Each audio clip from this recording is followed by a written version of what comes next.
isang announcement, labas kayo lahat sa kalsada. Lahat kayo, milyon-milyon. Lumabas kayo. Tapos to. Yun nga. Ang problema, panay salita eh. Yun lang, yun nga. Panay salita ang tao eh. Parang balikan lang ba? Parang pinubuyo ng mga ibang vloggers. Oh, protect What is holding Duterte to stand up? Tapusin to.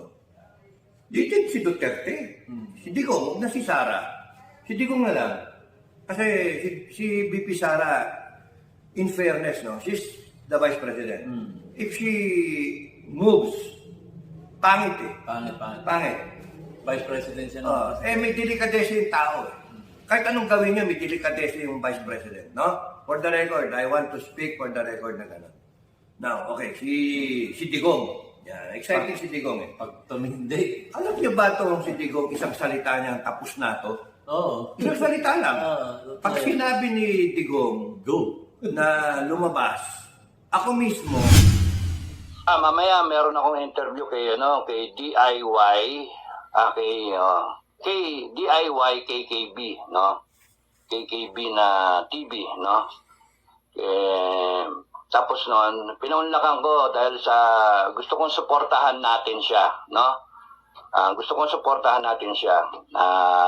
Tignan niyo yung channel niya, tapos noon, I am authorizing him na kunin yung aking mga content ng videos and then explain pa niya, no? Magkakausap naman kami. So that kung sino man yung subscriber dito, subscribe na rin kayo sa kanya, no? Support nyo rin. At tingin ko dito, tunay na Pilipino eh. He's out na, imagine, bumiyahe pa siya para lang makipag-meet sa akin. Kaya nga, that's why I stayed up para I will really meet him sa stasyon. Hi guys, magandang araw po sa inyo lahat. Ito po ang inyong abang lingkod, si DIY KKB Informative. At ngayon po, itutuloy natin yung ating vlog patungkol dito sa ating kwentuhan naming dalawa ni Sir Dado sa kanyang tahanan. At dito ay matutunghayan nyo ay ang patungkol sa itong mga sinasabing resolution number 10. At matutunghayan nyo rin dito ay ang patungkol sa mga natatanggap ng bawat isang kongresista. At dito rin matutunghayan nyo rin kung ano tong sinasabing people power na. Yun naman po hindi naman po pwede pa yun. Kumbaga, matuto na tayo sa nakaraan na nag-people power. Pero ano nangyari? 38 years. Sabi nga ni Sir Dado, 38 years, hindi na tayo natuto. Ganun pa rin. So, humanap tayo ng ibang paraan para masolusyonan yung mga hinaing ng bawat isang mamamayang Pilipino dito sa ating inang bansang Pilipinas. At dito rin sa video ito na continuation from COMELEC, dito matutunghayan nyo rin kung ano yung iba't ibang pwedeng maging solusyon patungkol dito sa mga nararanasan ng bawat isang mamayang Pilipino dito sa ating inang bansang Pilipinas. So, simulan na po natin. At kayo na po ang mag-analisa kung ano yung aming napagkwentuhan together with Sir Dato, si retired Captain Baron Clemente Enrique ng Scout Rangers. So, bago po ang lahat, ako po muna ay magpapasalamat sa aking mga subscribers na patuloy na sumusuporta sa ating YouTube channel, DIY KKB Informative. Maraming salamat po sa inyo lahat. So, ito na po, ang ating magiting na si Sir Dado ng Pinoy Survivor.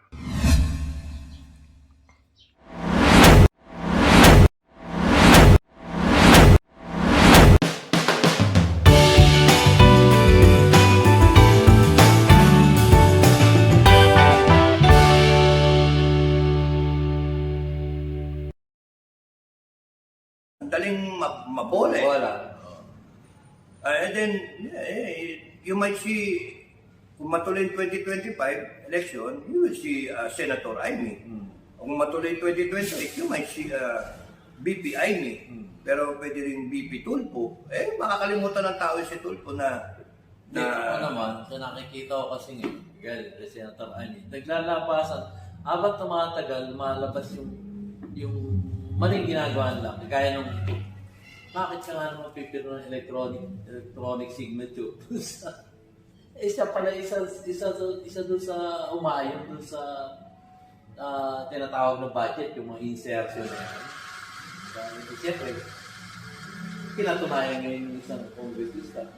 Pinirmahan mo rin ito eh. Anong kami lang? mga kababayan, ang sa akin lang napakasimple. In the absence of data or information or actual na knowledge dun sa nangyayari, no? Hindi natin alam yung what's transpiring between Amy and Digong o kaya Sara, di ba? Hindi natin alam.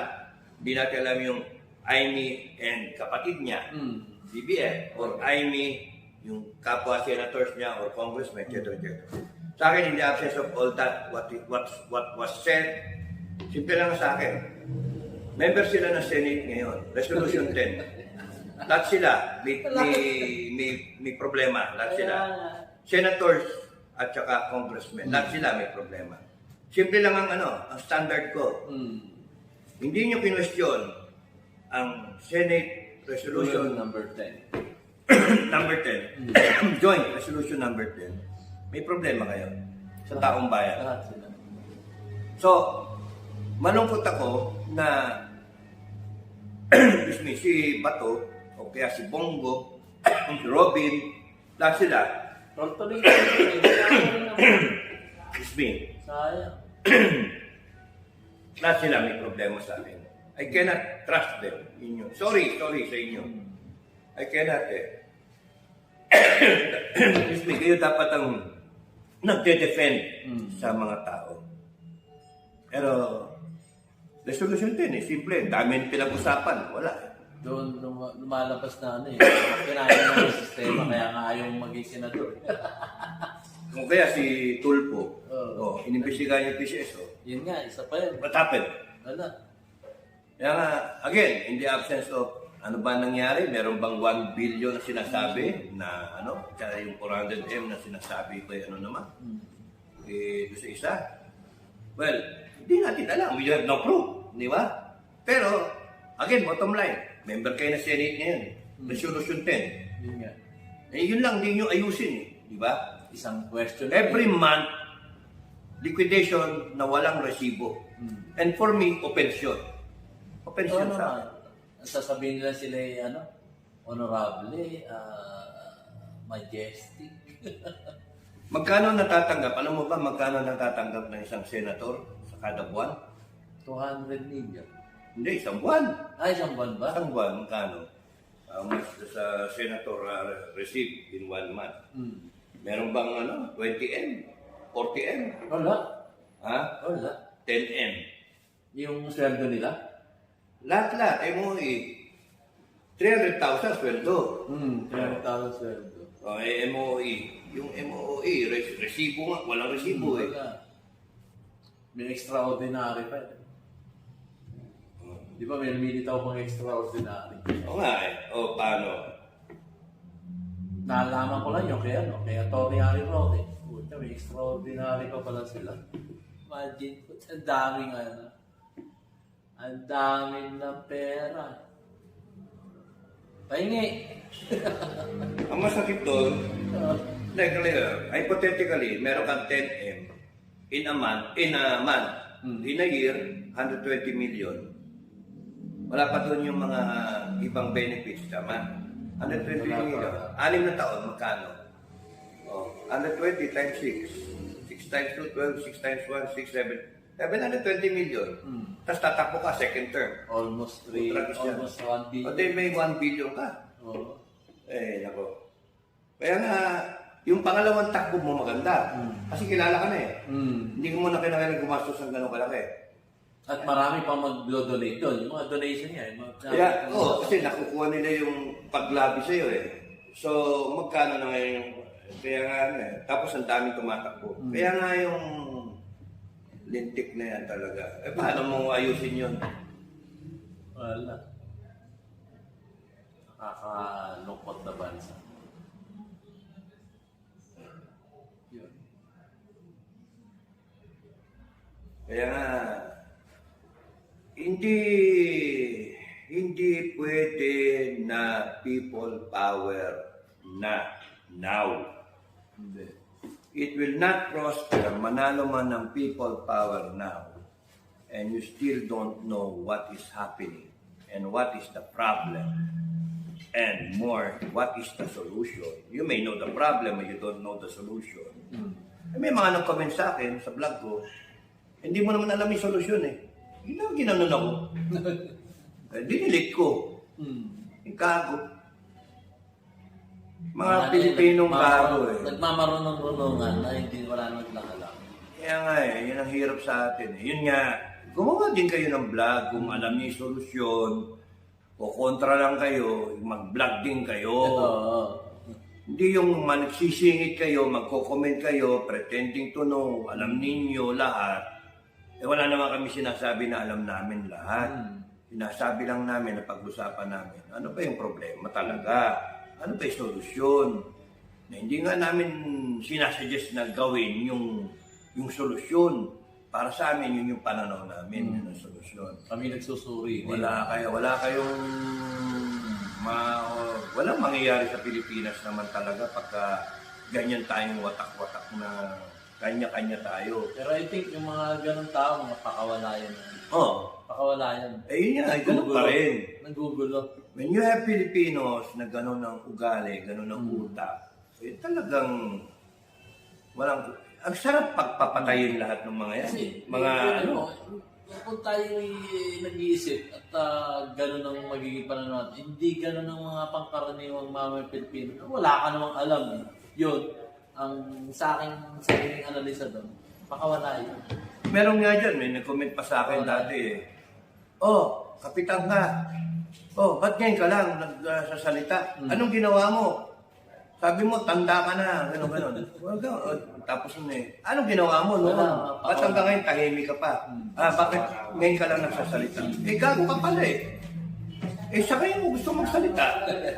Bakit? Meron bang sinabi sa batas natin na as early as 20 years old, 30 years old, magsalita ka? Gago! Sira ulo mga ano eh, di ba? Kaya nga, mga bayaran kasi. And now, you know yung mga bayaran ano. At lalo na kayo sa government, what makes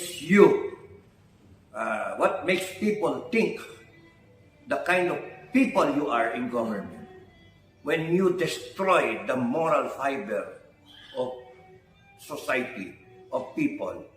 Nag-aaway yung magkapamilya, nag-aaway mga magkakaibigan, nag-aaway yung magkakapwa-vlogger, no? Because nagbabayad kayo para siraan yung kapwa. Anong klase kayong mga tao? Mga wala kayong utang na loob, mga wala kayong ano. And then, you are, sheer evil na mga tao. Kaya, good luck sa inyo, mamamatay kayo. Talaga. Ako, alam ko sa langit ako pupunta. Sure ako na sa langit tayo pupunta. Pero itong mga walang yan to, ay good luck sa inyo. I'm so happy na that gives me comfort knowing na kayong mga walang niya sa gobyerno, you will burn 1,000 years sa lake of fire and that's not even hell. Not even an eternity of suffering.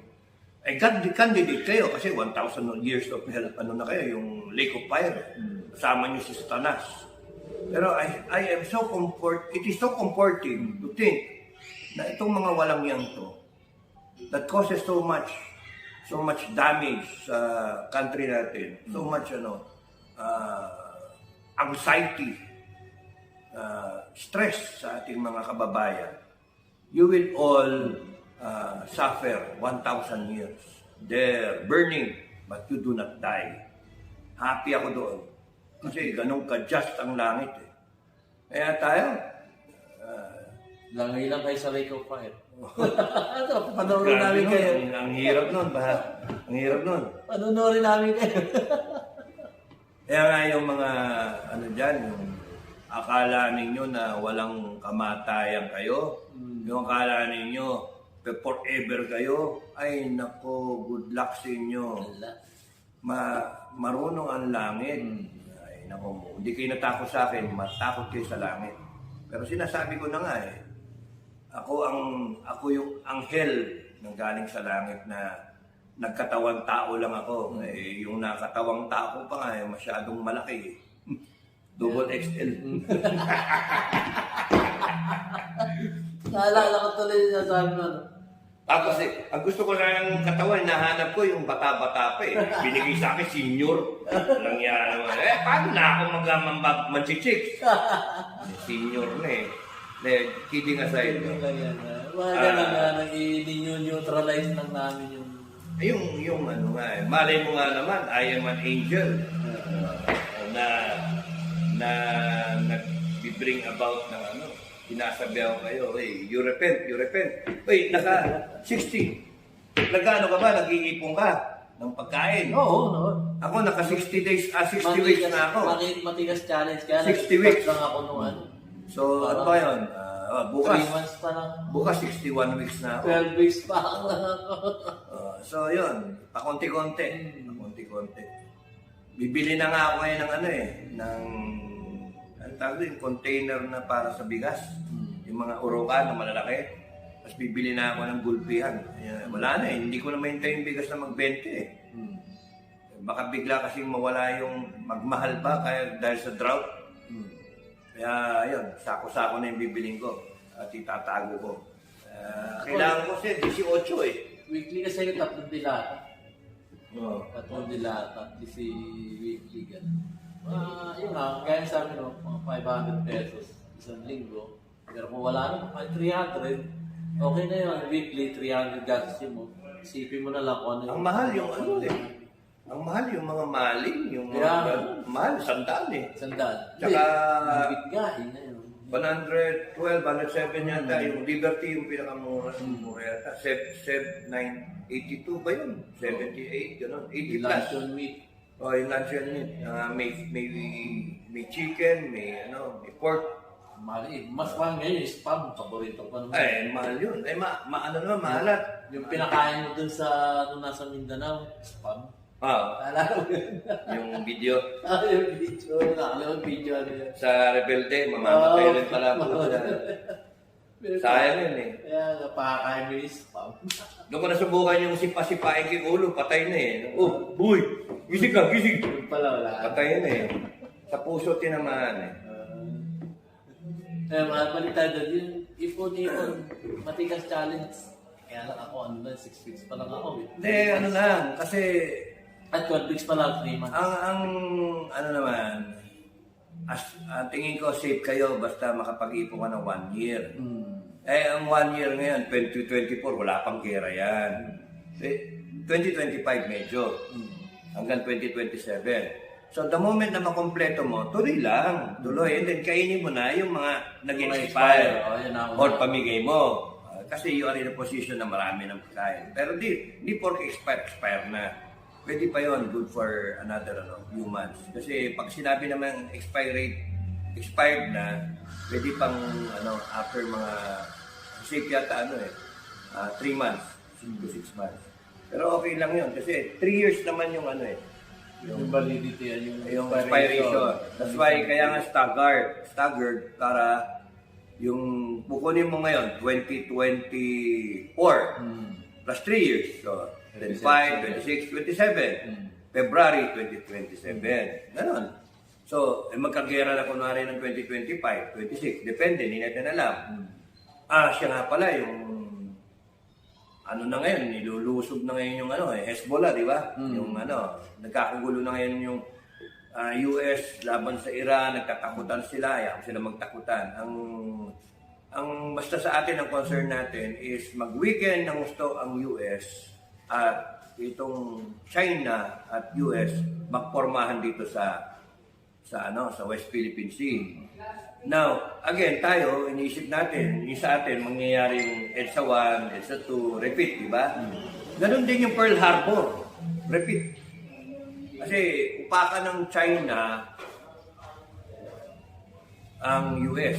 Kasi pag dinipit ng US ang China, yung lifeline niya, which is yung West Philippine Sea, South China Sea, naharang yung mga raw materials papunta sa China. Magalit China. That's why it's building enough ng Navy at saka ng Air Force and missiles enough to challenge US. In the event that magkaroon ng ganon, Pearl Harbor. Upakan niya ngayon yung bases. Problema, yung Pearl Harbor, dati malayo. Ngayon, nandun pa rin yung Pearl Harbor, pinorward ng Amerikano, natuto Amerikano, para hindi na maging Pearl Harbor. Nagkaroon ngayon ng first island chain ng depensa. Kasama yung sinasabi mo, ilang beses na? 16? EDCA. So, yun na yung pang-araw. yan ang unang tatargetin ng China. Kung kayo ang lumagay sa China, at kung ako ang advisor ng China, ang una kong sasabihin, kung ako man ang general ng China, sasabihin ko, brother, upakan natin yung Pilipinas. Upakan natin lahat ng kasi nakatutok sa atin dyan, may mga missile dyan. Upakan tayo. So, talagang target yan. Yung ating mga pinuno, dapat inisip yun. Ngayon, nandyan na ang... Ano gagawin natin ngayon? Nandyan na. So, yun yung question mark na naman. Anong gagawin? Mawawa tayo. Wala. Tapos, ang Pilipinas, dapat ang-isipin din. So, nagtatayo tayo ng bases dito sa tip ng Pilipinas. Sa anong island yun? Yami Island. O Navalis ba yun? Nuvali. So, kahit pag-45 ka dyan, kung di naman natin kayang i-cover yung kanan na dagat, nandun yung Philippine rice, no? Benham rice. Makakaikot yung Navy ng China from dito sa tip, makakaikot dito sa kanan natin. So swing siyang ganyan, dito siya papasok sa Quezon o Bicol. Doon tayo. O kaya, papasok pa siya sa loob eh. Yari tayo. That's why, no amount of mga bases kung walang mga radar systems o kaya mga patrol ships, etc. O submarine. Wala naman tayo. Pero man tayo, ilan lang yun. O kaya nga, tingnan ninyo, yung condition ng armed forces, sino may kasalanan? Di ba politiko? Dahil sa budget na yung tatlong horizon na sinasabi nung nakaraang vlog. Di ba may tatlong horizon? Wala talaga. Kaya, problema tayo. Kaya nga, we are in deep shit. Yun yung natin. So, yun ang problema. pero interesting what will happen sa rally bukas, no? Interesting yun. Sa February 25 rally, Peace Rally, Cebu. Interesting yun. Yung kay Pastor Kibuloy? Hindi, sa Duterte Camp. Meron ba? Meron. Kaya nabalitaan niya. Alam ko na yung bahay ko. So, yung Duterte Camp, may rally bukas, 25 sa Cebu. Prayer rally. 25. Ano ba yan? 24? 24, tomorrow. Ang bukas na. So maraming nagpunta doon na vlogger. Ako pinapupunta ako doon ng mga subscriber eh. Sabi, hindi na ako ba't pupunta ako doon eh. Hindi ko talaga type yung gano'n, makipag yung hi hello, yung kita-kita para lang makita ka, yung gano'n ba? Wala eh. Sa akin simple lang. pagka hindi ka kailangan, hindi ka kailangan, ganun lang. Basta salita lang ng salita kung ano yung maganda para sa taong bayan natin. Kung wala, I will mind my own business. Pwede naman mag-relax eh. Stress naman talaga yung bansa natin. Kaya nga, sobra. Kaya nga minsan ako, sabi ko, pagka itong June 12, hindi tayo nagpakita na babalik na lang ako travel vlog. Wala, hindi nakikinig eh. Bisa maraming gan. Even if you, for example, I sacrifice myself. I stand up to the point of getting killed, di ba? O kaya getting yung persecuted. And then what? Then sasabihin sa iyo ng tao, tayo na, let's go. Yun na, people power na. Hanggang salita lang naman ang ano eh. Yan. Hanggang salita lang. Ngayon, kunyaring seryoso yung iba, then fine. O sige, then what? Are you ready? Are you ready na solve mo yung problema? And then maya-maya, kamag-anak mo yung mayari, hihingi ka na, sir, wag na makawawa naman. O, di ba? Eh, magde-declare ka ng death penalty na lahat ng kurakot, lahat ng mga kalaban ng state, kriminal, droga, etc. Lahat yun, death penalty. O, tapos may lalapit sa'yo. Palitan nyo yung death penalty, di yan maganda, bla bla bla. O, sino kalaban mo ngayon? Yung dati, the same people who urge you. Parang nga. Kaya nga, tapos kalaban mo rin yung simbahan, kalaban mo na. So, we deserve the country that we have. Buti pa nga pumunta ka na lang sa ibang bansa eh. Yun nga. Di ba? Para si Sir Raul. Marami na ako nakita na marami na nagsasabi sa akin na wala nang pag-asa ang bansa natin. I'd like to fool myself Meron pa. laging may pag-asa. Meron. It's just you have to want it na, and you have to fight for it. Pero wala eh. Siguro mas maganda kunyari magkaroon ng gera talaga. Magkanaroon ng gera, pagka merong gera, Doon magkakaroon ng pagkakaisa sa Pilipino. No? Sigurado, kahit anong... doon mo na ngayon ayusin. Doon yung lahat ng partido, kampiyan niya, pagka nagkaroon ng gera. Sino ang sasabihin mo? Halika, congresswoman, halika rito. Gera na eh, di ba? Anything goes na. Ikaw yung ano eh. Sasabihin ko, Commander.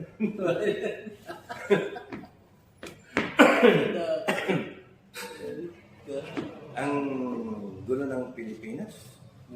Pero huwag kayo magpapaka-stress.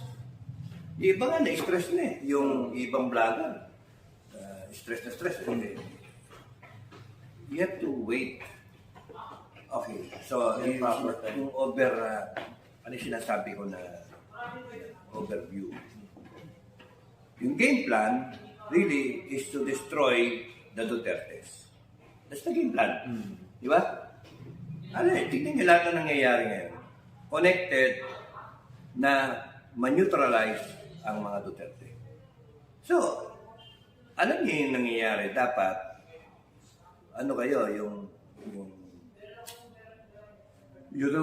you be careful sa mga nadidinig ninyo.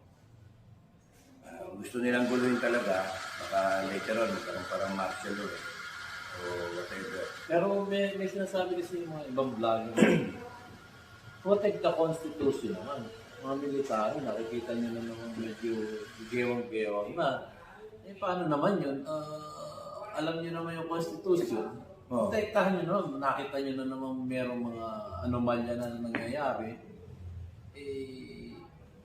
Pinakikilos nila, nakikita nyo naman yung Yung armed forces, nakikita naman. Di ba, nakikita na naman ng armed forces yung nangyayari sa lipunan natin. Bakit hindi nila maprotektahan? Gusto nyo, ito Yung kasi ang mga sinasabi na... Gusto nyo bang matapos talaga na ito? Gusto nyo matapos to? isang announcement, labas kayo lahat sa kalsada. Lahat kayo, milyon-milyon. Lumabas kayo. Tapos to. Yun nga. Ang problema, panay salita eh. Yun lang. Yun nga. Panay salita ang tao eh. Parang balikan lang ba? Parang binubuyo ng mga ibang vloggers. Oh, protect What is holding Duterte to stand up? Tapusin to. Do you think si Duterte? Si Digong, huwag na si Sara. Si Digong na lang. Kasi si VP Sara, in fairness, no, she's the Vice President. If she moves, pangit eh. Pangit. Vice President siya na. May delikadesa yung tao eh. Kahit anong gawin niya, may delikadesa yung Vice President, no? For the record, I want to speak for the record na gano'n. Now, okay, si Digong. Yan, exciting si Digong eh. Pag tumindi. Alam niyo ba itong si Digong, isang salita niyang tapos na to? Oo. Isang salita lang. Pag Totoo. sinabi ni Digong Go. na lumabas, ako mismo, Ako mismo. Ano kaya yon? Ano kaya yung sinabi ni Sir Dado na yun? Na ako mismo. Bitin yan, no? So, bibitinin ko muna kayo, guys. Kung ano ibig sabihin niyang ako mismo. Ang alin? Ako mismo. Baka Sir Dado. Ako mismo. Ako mismo. Baka Coke mismo yun eh. Coke solo. Yun.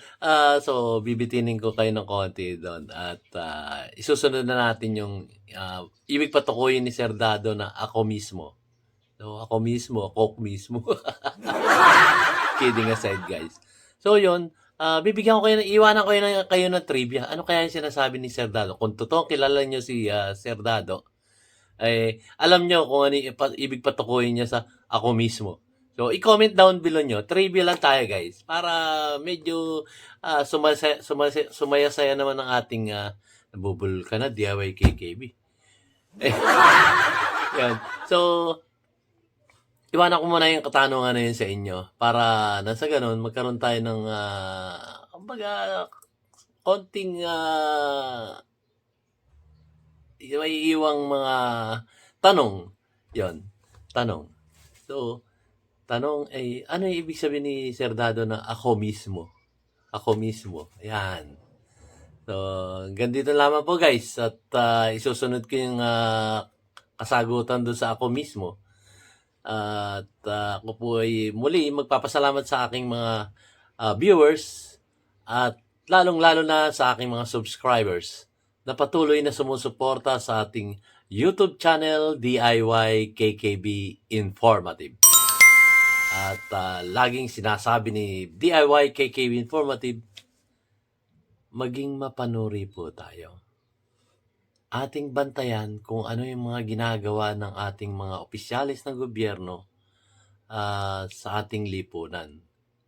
Kumbaga, bantayan natin kung ano yung mga, meron ba sila nagagawang mabuti, meron ba sila nagagawang mali para sa bawat isang mamayang Pilipino dito sa ating inang bansang Pilipinas. Kailangan bantayan natin sila. Kasi ang pagbabantay sa ating mga opisyalis ng gobyerno ay para sa ating kinabukasan. Yan po. So, hanggang dito lamang po ako. Maraming salamat po sa aking, again, mga subscribers. At ako'y mulit-muli nagpapasalamat sa inyong pagtangkilik at pagsubaybay sa ating YouTube channel, DIY KKB Informative. Maraming salamat po, guys. Hanggang sa muli. See you on my next vlog. Ako mismo. So, hinayaan ko na muna hindi ako nag-post, nag-vlog dahil sa gusto kong may post ni DIY KKB Informative ni Oliver yung usapan namin, 4 na oras ay naputon, sayang naman kung hindi niya may post yun. So, ine-edit pa niya baka may mga hindi tamang sinabi. Kasi ano yan eh, ano yun, February Revolution yun eh. So, napag-usapan yung February Revolution. So, yun yung ano, naipost na yata niya. So, I have to check it pa. Alam ko meron eh, nag-notify sa akin eh. Tapos, panoorin nyo lang, doon kayo manood. Supportahan nyo rin yung channel niya, kahit pa paano. Nagko-comment din siya para meron iba-iba yung insights na nakukuha ninyo from a simple person that he is, tapos kanya-kanya analysis yan. Kaya kung titignan ninyo ngayon sa SOCMED, no, ang daming vlogger, iba-iba yung analysis. So